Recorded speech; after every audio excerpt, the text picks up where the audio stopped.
So welcome to the Sandro Linux Community Podcast. It is the 5th of April 2024. It is a Friday, as it always is when we're doing this show. So we do the show at 7 p.m. BST, and it is every Friday. So we will actually be putting the show on hold for a few weeks in the coming weeks. I'll talk about that a bit later. But let's start off with the news. So, hello, Piggis. Yo, am I here? Oh, Yes, hi. yes. You hopefully the viewers can hear you. So today we'll be talking about some of the stories in the news. So there's a few interesting ones that we want to cover this week. So let's start off with the main story that we had to start with, okay? So Microsoft is apparently now going to be ending support for Windows 10 in October 2025.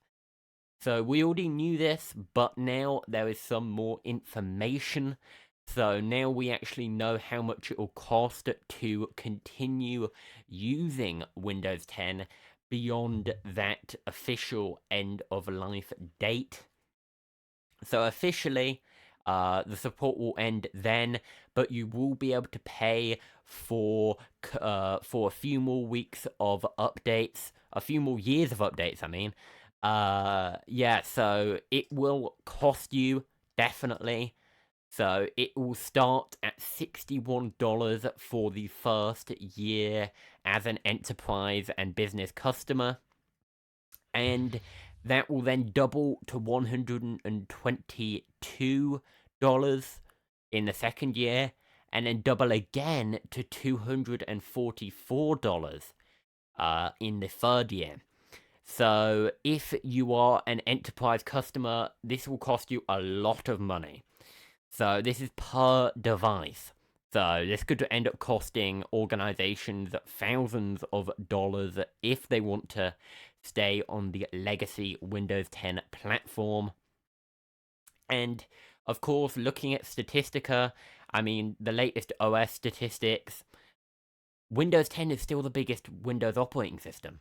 So it is not exactly legacy yet. However, Microsoft want to move people on here, and they've been a bit more laid back with Windows 11 upgrades.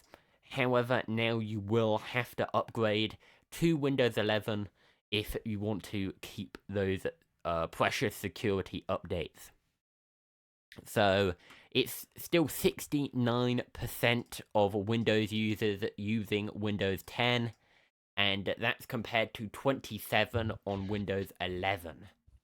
So they really haven't done well at actually moving people over to Windows 11, and it does show in those numbers.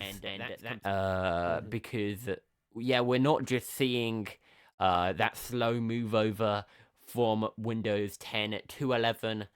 It appears, there's still a lot of people on this older platform, and Microsoft, of course, want to ditch Windows 10, but it will be extremely difficult for them to do so. Yeah, so do you still use Windows 10 at all, Pigus? A little bit, but pretty much, not really. Yeah, Mostly I run Windows 11 now when I use Windows.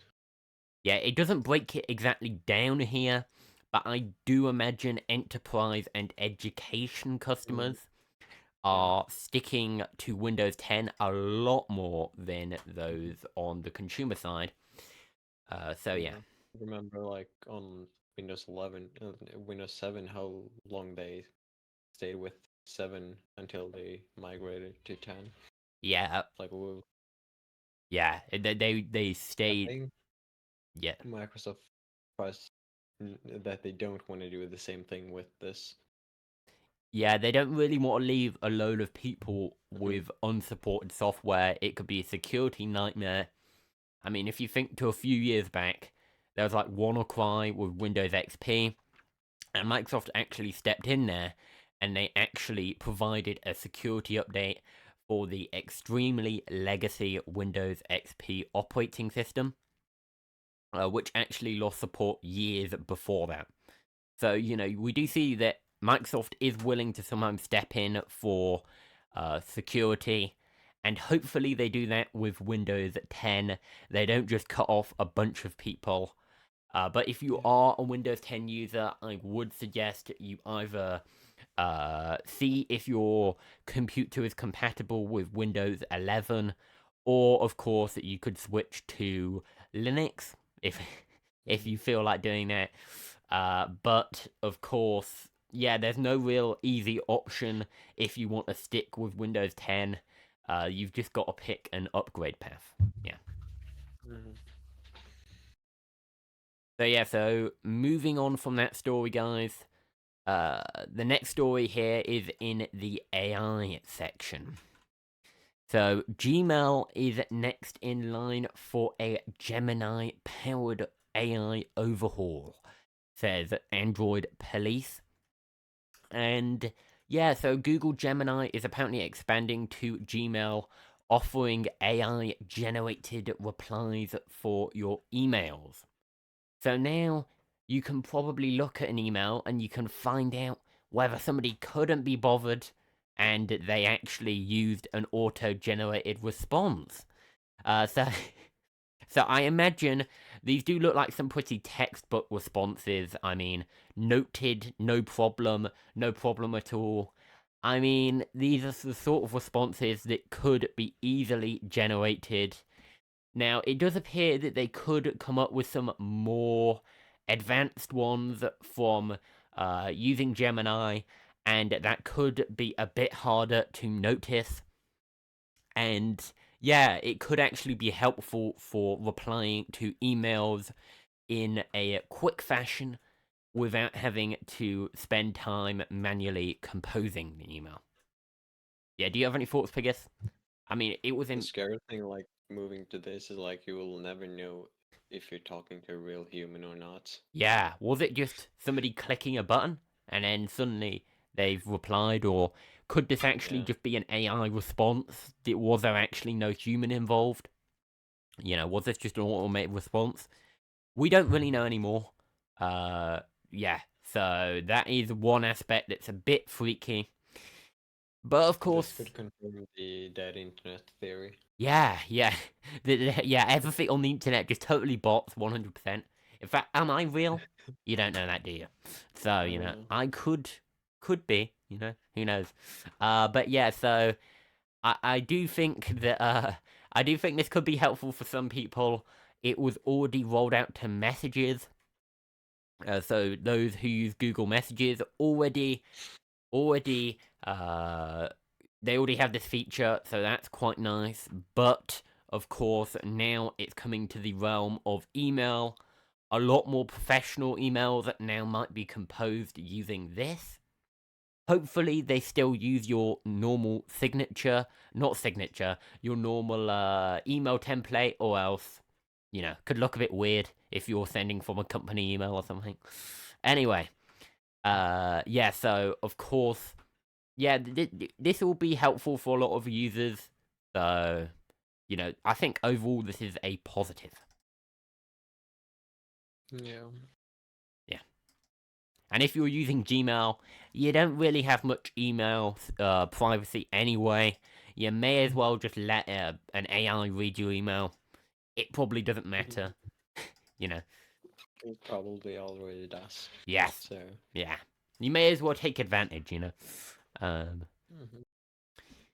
and who knows, maybe one day we could have AI which actually learns from the way that you've previously written emails. So you could like maybe get an AI that actually learns from the way that you write emails. So you could actually have a more authentic response. Perhaps that could be a good idea. Anyway, moving on here to the Microsoft story.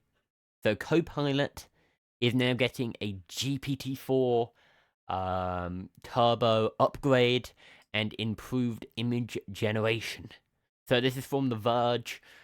So they're rolling out priority access to GPT-4 Turbo for business customers. So this will cost you $30 per user per month. So this is probably worth it for some businesses.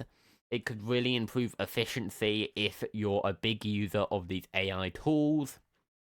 You know, perhaps you could justify this. If you're self-employed, perhaps this could be helpful. And yeah, maybe the $30 is worth it.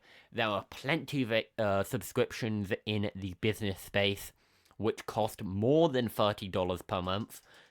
So perhaps this could be a good investment. I don't know. You have any thoughts, Pigus? More AI. Yeah, it is more AI. You know, I don't know when the AI hype train will die down. But you know, we haven't seen whether this is the peak AI hype or whether there's more to come. We can't assess at current moment. We'll just have to wait and see. Most likely, this isn't the end.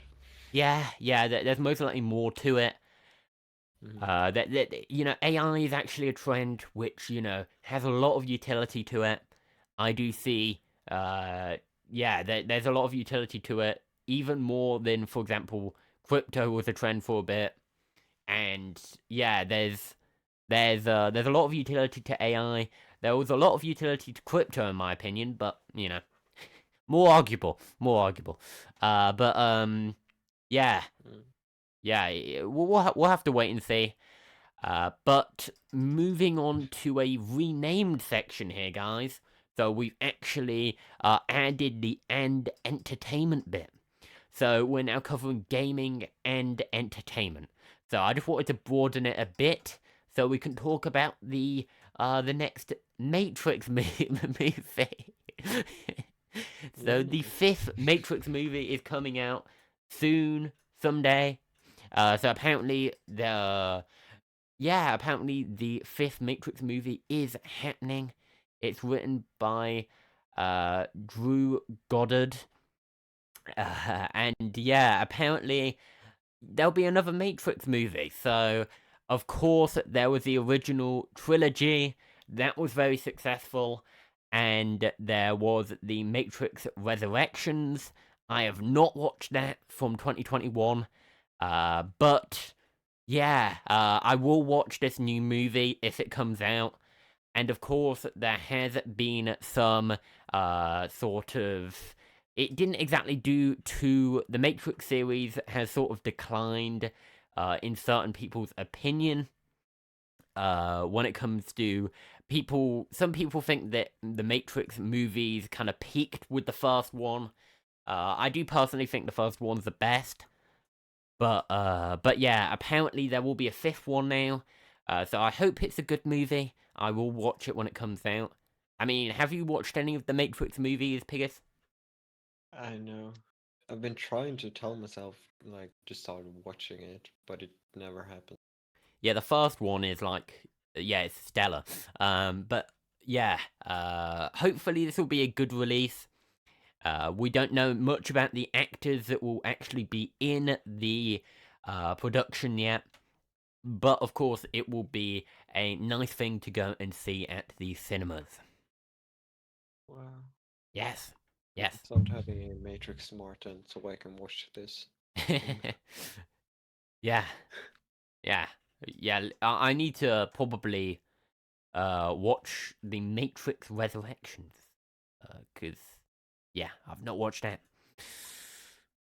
Anyway, moving on to the next story here. So this is a UK specific story, I guess. It's not exactly specific to the UK, but actually it is. The CEX does operate outside of the UK, but apparently this is specific to the UK here. So they will apparently now offer a gaming repair service. So they already previously offered guarantees on certain goods, such as consoles and basically most of the stuff you could buy from CEX had a decent warranty on it. I think it was 24 months. So that's pretty good for used goods. And now they are apparently offering a repair service. So CEX here in the UK is a massive computer sort of secondhand seller. So you can buy games, you can buy DVDs, you can buy all sorts of used tech. I've bought a few used phones from CEX. So they're up and down the country. They're also in Australia. You can find them in Ireland. You can find them in a few other countries. And yeah, they are a pretty big chain. Sometimes not the best value, but that is besides the point. And yeah, apparently you'll now be able to get stuff repaired from them. And if there isn't actually a way to fix it, you will not have to pay. So yeah, that's a good thing for consumers in the UK. That's currently specific to the UK. Now, moving on to some US news in the global telecommunications space, so in the broadband and cellular section. So the FCC has voted to restore net neutrality, reversing what happened under the Trump administration. So net neutrality was a bit of an issue which people were talking a lot about on YouTube. I remember a lot of YouTubers such as Fiojo, for example, was advocating for the restoration and of net neutrality, and it was quite a big issue on tech YouTube. But now, of course, they have decided with the new FCC board to restore net neutrality. So, to explain to you guys what net neutrality is, just in case you're not aware, I'm sure some of you definitely are. But net neutrality is basically where all broadband sort of bandwidth which you pay for has to be given equal treatment, so there can't be any preferential treatment for specific domains or like IP addresses, and it all has to be treated the same. So that was reversed by a particular FCC director who was quite unpopular with a lot of people in the tech community. But now they have actually restored net neutrality. So this is good news for those in the US. This is good news for consumers. However, of course, if Republicans get back in charge, who knows whether this could be reversed back. So we'll have to wait and see whether a next administration could could change this. But it's a relatively small issue in the political space. But it is an important issue when it comes to tech. Do you have any thoughts, Pigus? Looks good. Yeah, it's good news. Good news for those in the US. I mean, they didn't really do much with the lack of net neutrality rules. And in some ways, you could argue that net neutrality rules do sometimes stop companies from doing certain promotions. Excuse me. So, for example, here in the UK, Voxy, they do if you're using YouTube, WhatsApp, Snapchat, you can actually use those without limits compared to other traffic, and that wouldn't be allowed under certain net neutrality laws. So that is one good thing, pro-consumer thing that can happen if you don't have net neutrality.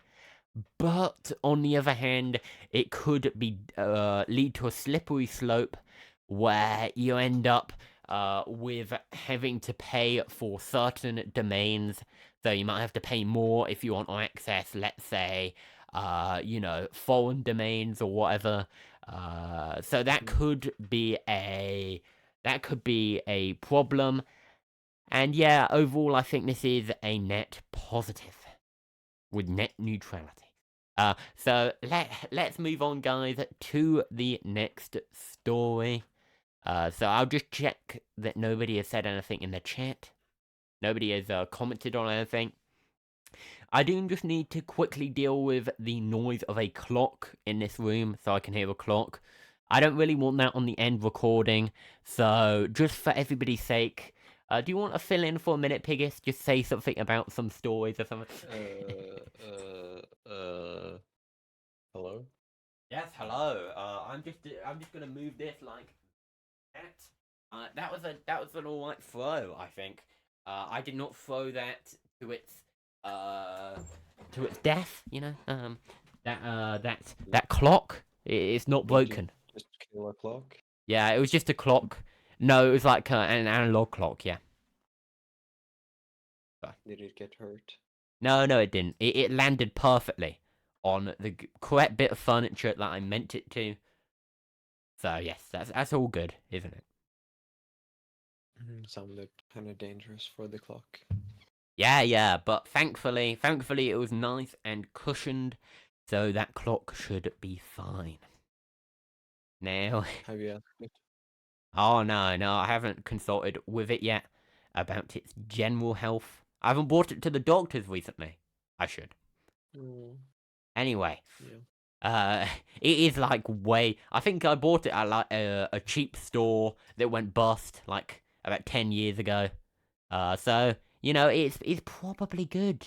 It's probably like you know I've got I think we've already had the money's worth from it. So you know, oh well. Anyway, moving right along. Let's not get too sidetracked. Let's move along to the Android news. So Google has flipped the switch on its Find My Device network for some users.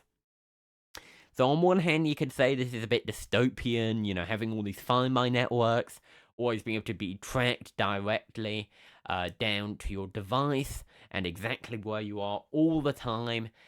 However, you could just move to Iona, and you don't have to. I'm only joking. No, but it is yeah. So at least you can take advantage of the fact that you're not getting of the fact that you're getting tracked. I suppose that you can actually find your device if you need to find it because it got lost. So this is a pretty helpful feature for many people.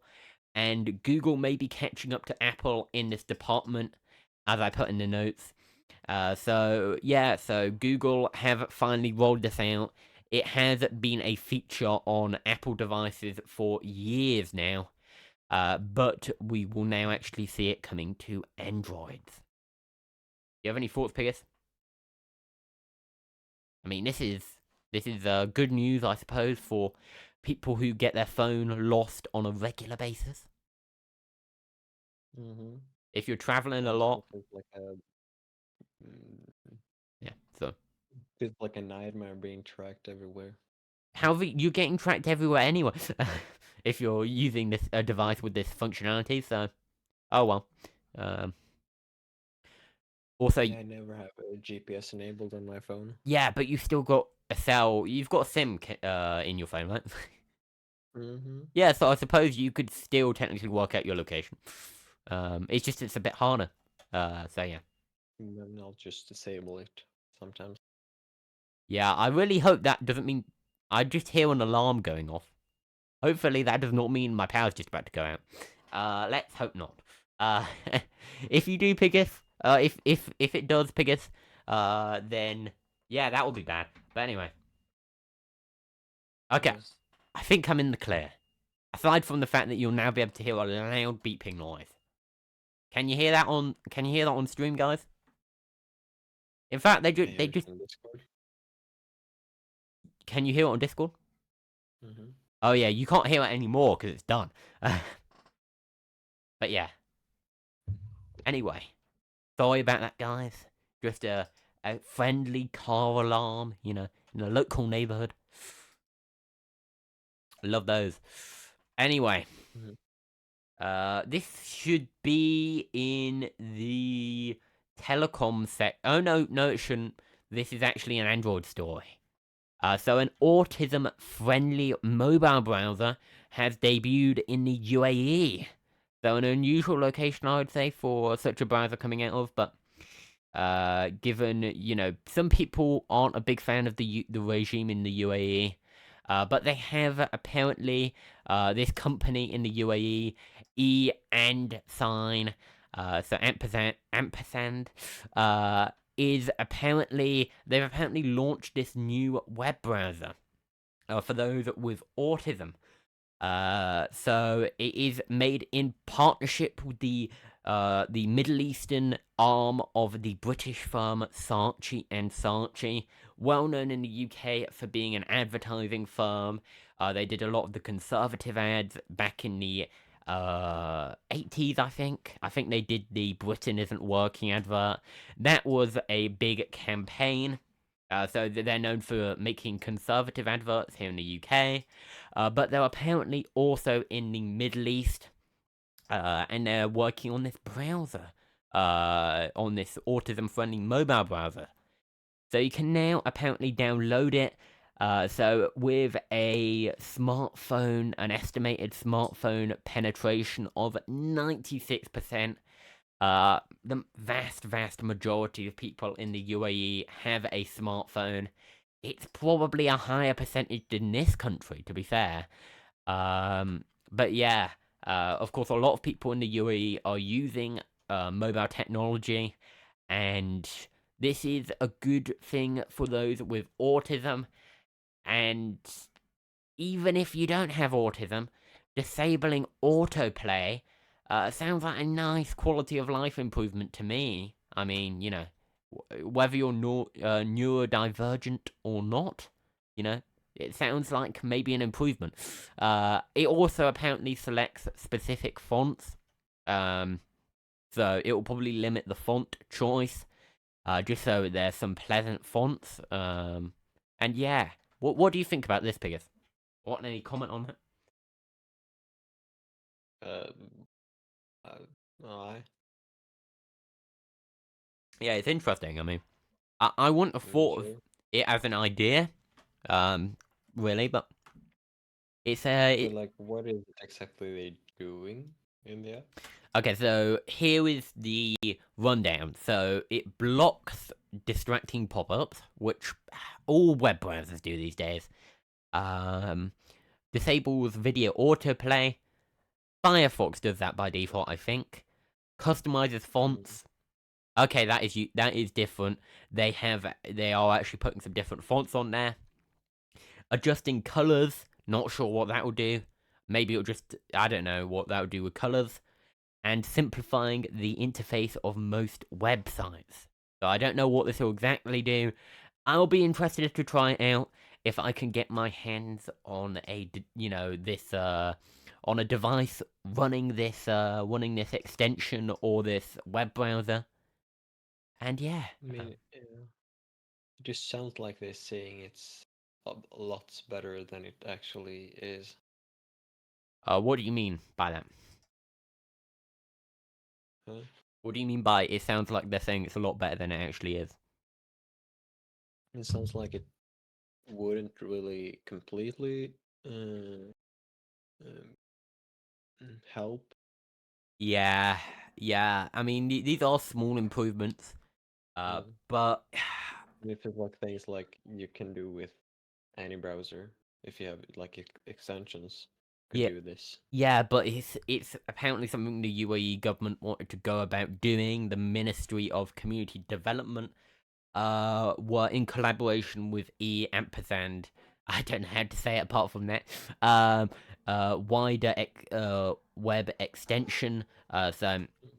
So clearly a telecoms company wanted to do this.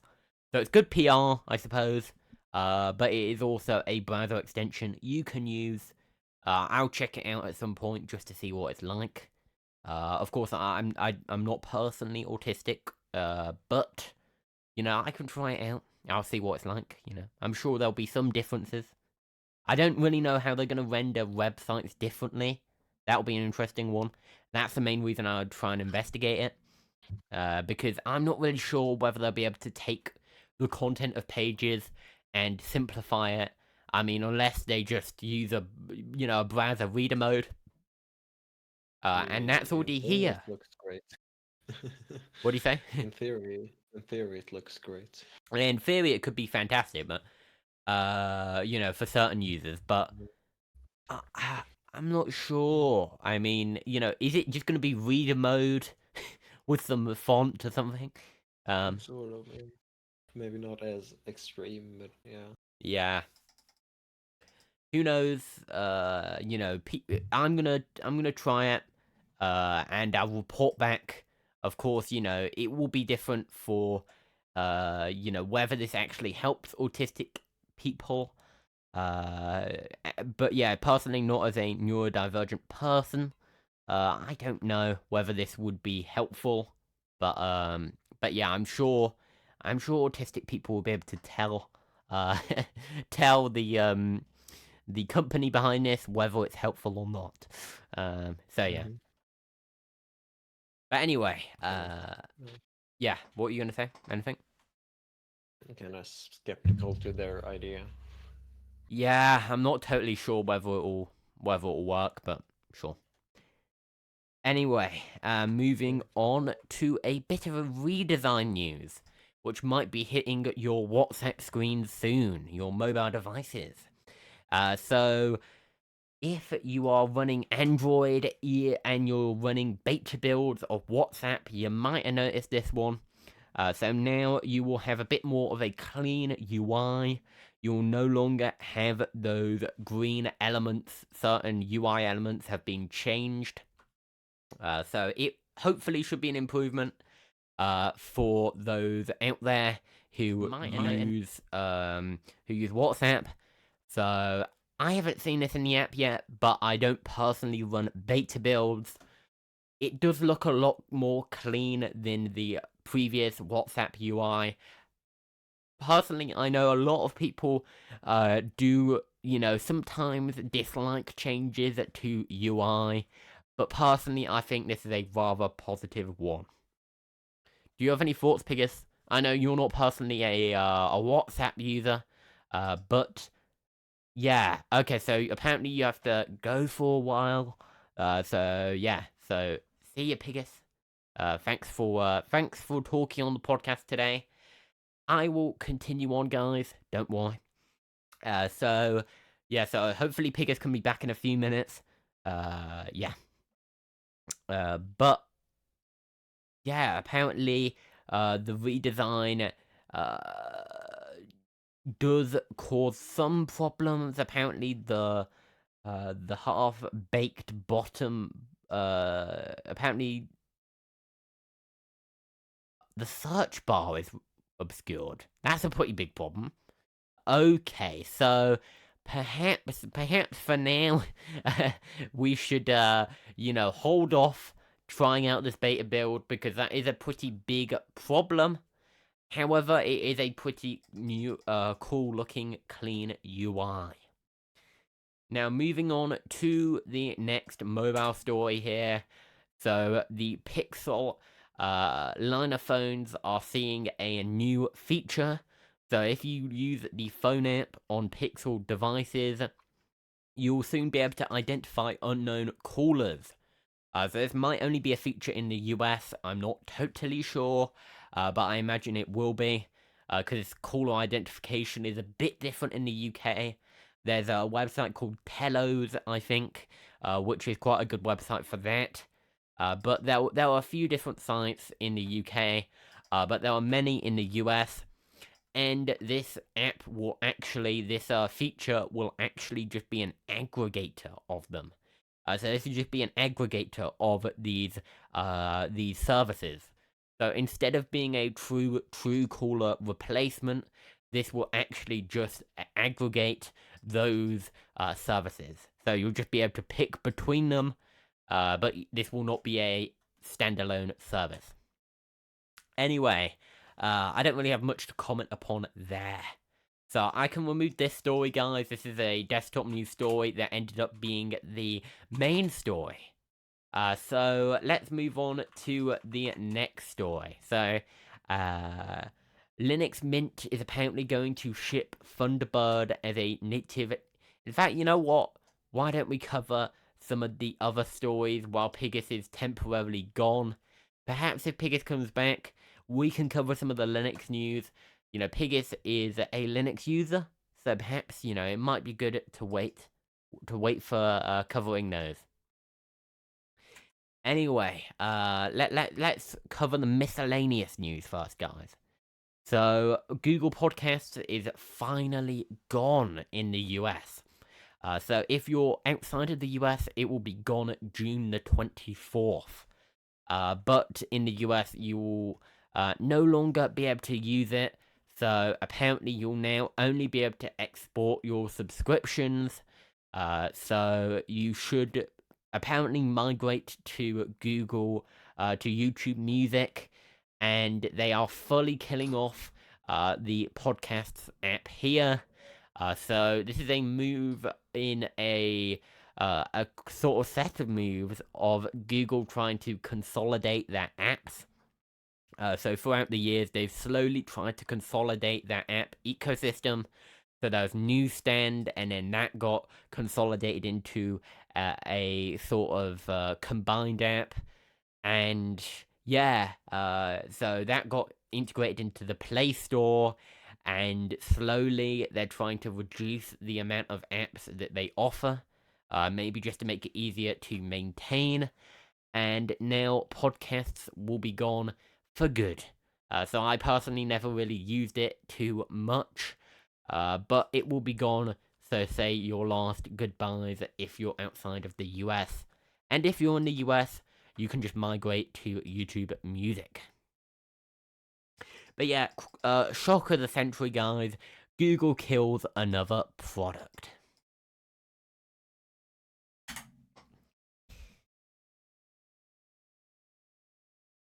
How have I put the same story in the thing twice? Whoops. Let's remove that. Now Disney Plus is apparently cracking down on password sharing in June. So apparently, if you are using your Disney Plus account over more than one location, more than one IP address, I suppose, then you will have to pay for another subscription. So of course this will hit people who maybe have a bit of a complicated family life. Perhaps they share over their subscription with their, maybe separated partner. Maybe you're just sharing it with a friend, which of course they don't want you to do. There's many use cases where people share passwords. And now apparently you will have to pay. So if you're a frequent traveler, this is probably a problem. So if you travel about a bit, you're kinda gonna have to settle on one location, because this could be a problem if you move about a bit. However, for most people, this will be just fine, and you have until June, 2 months to prepare. So you do have some time to prepare for this crackdown. But overall, I wonder whether this will reduce or increase revenue. Because Netflix doing this has increased revenue, not increased their popularity, but it has increased their revenues overall. So yeah. So perhaps they want to follow suit here, and maybe maybe Disney think this could be a good thing for their stock price. Anyway, moving on to the next story here. So, California is now offering a right to disconnect. So, the right to disconnect has been a bit of a theme in the US for a while now.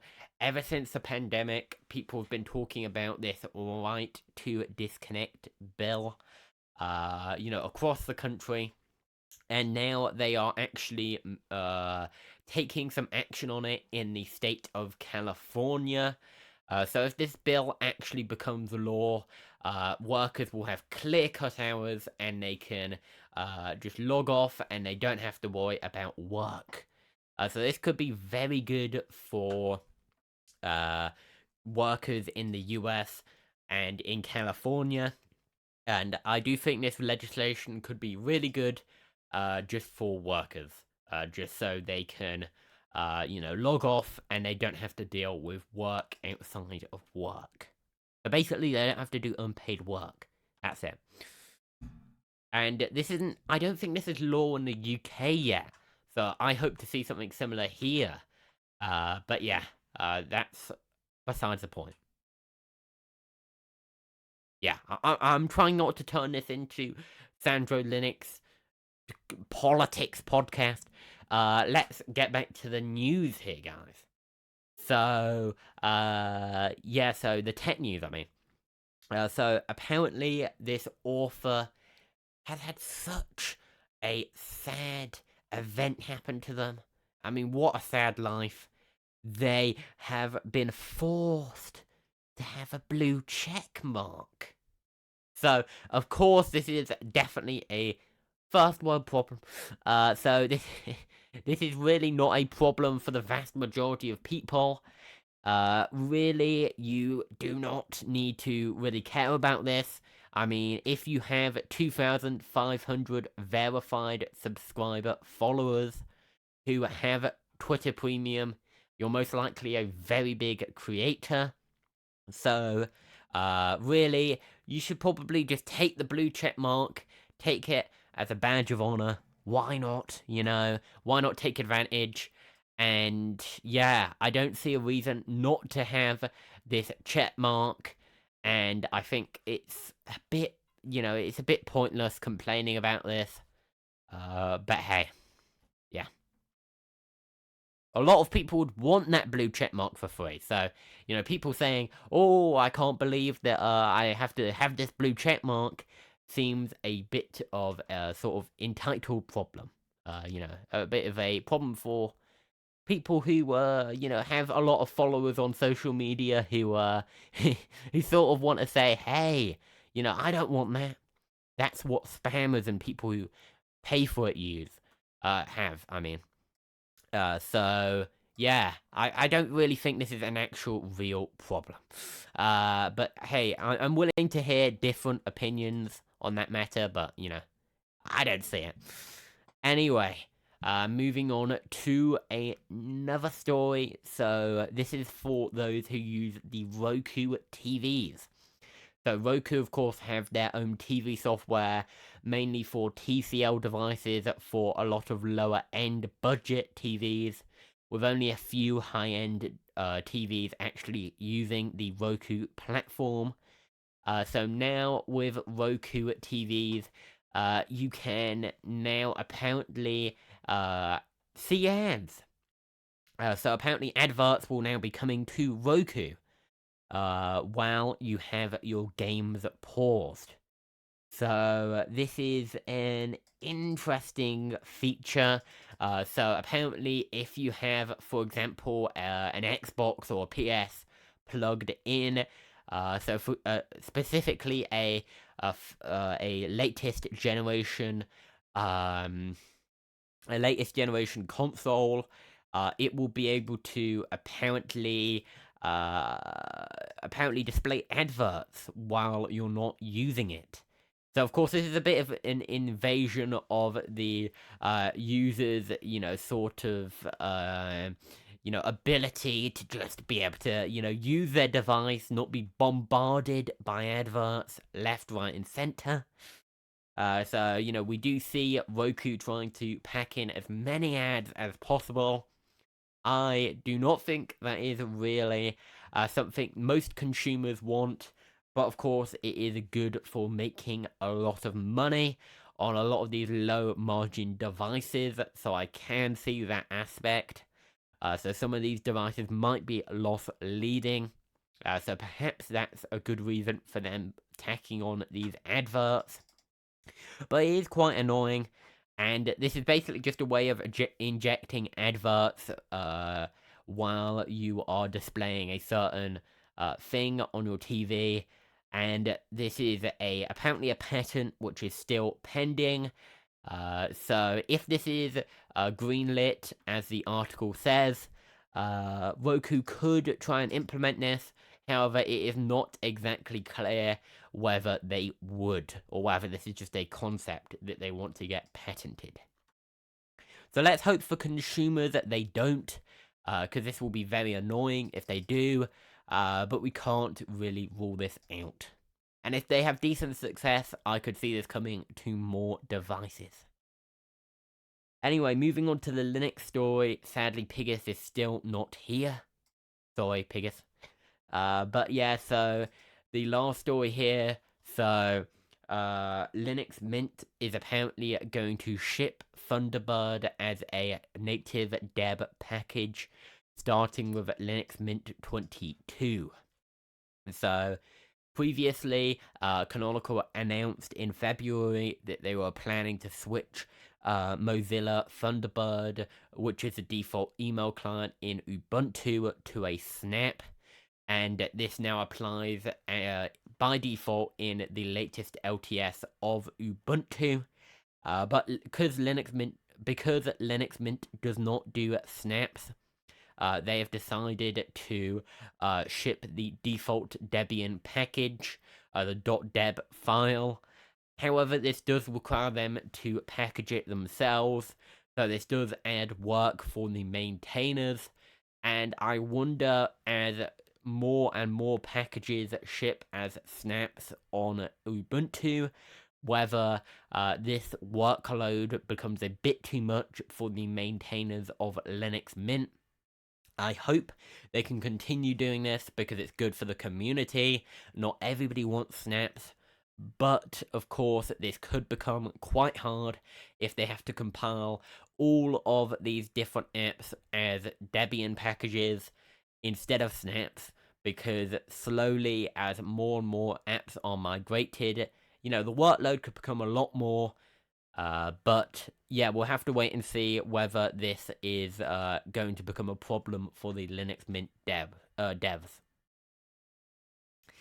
Anyway, guys, thank you for watching. Like, subscribe, and share. Just before we finish, guys. In fact, I do want to quickly comment here. So, if you are watching on stream, there are a few things that I wanted to quickly note. So, if you are interested in seeing some of the previous Sandro Linux community podcast notes, you can now find it on this GitHub repo. So I will link that in the description if you want to check it out. You can see the latest show notes, so you can in fact import it into your own news, into your own notes editor, and you can check out the stories and my notes on them.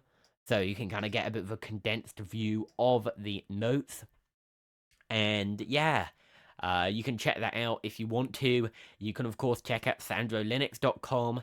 And apart from that, I now have a TikTok. You can check that out. sandrolinux.com/TikTok, hopefully.